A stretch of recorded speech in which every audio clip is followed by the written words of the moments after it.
Hello, my name is Jonathan Harris. Welcome to another Worldwide Camera Exchange video. Today I'm going to talk about Hasselblad prisms for the Hasselblad film-based cameras. Now there are quite a few made, there are quite a few available, so I'm only going to really focus on the main models you're going to come across. If you want a prism for your camera, you're going to have to make two decisions. First of all, you're going to have to decide whether you want it metered or non-metered.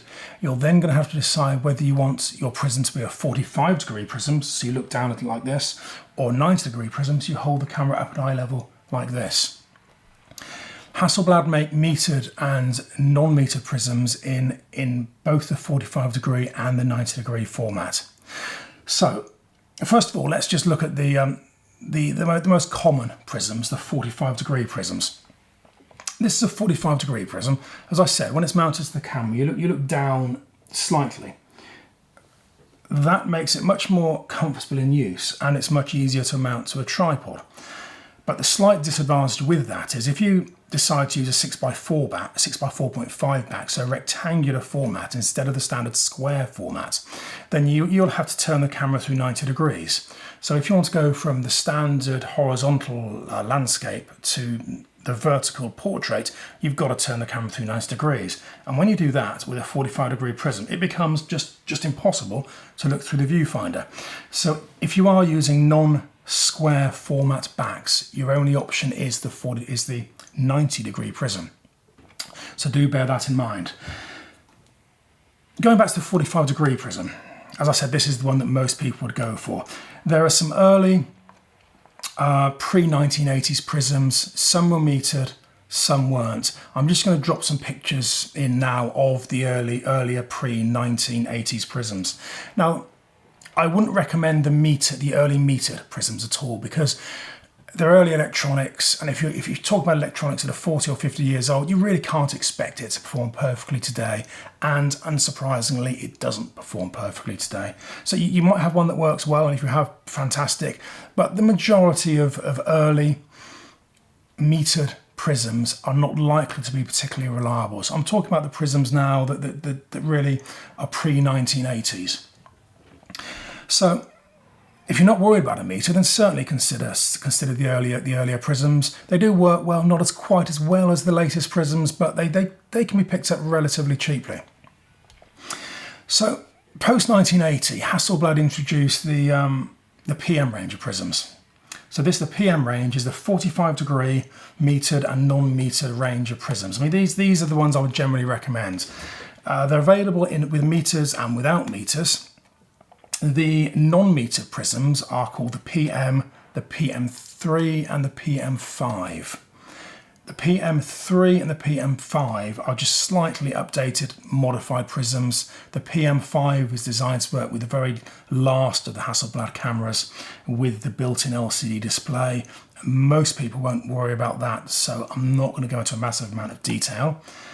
The metered versions of this are the PME, the PME3 and the PME5. Now the PME3 has been recalibrated, so if you're using an acute matte screen in the camera, the PME3 is calibrated for the brighter screen.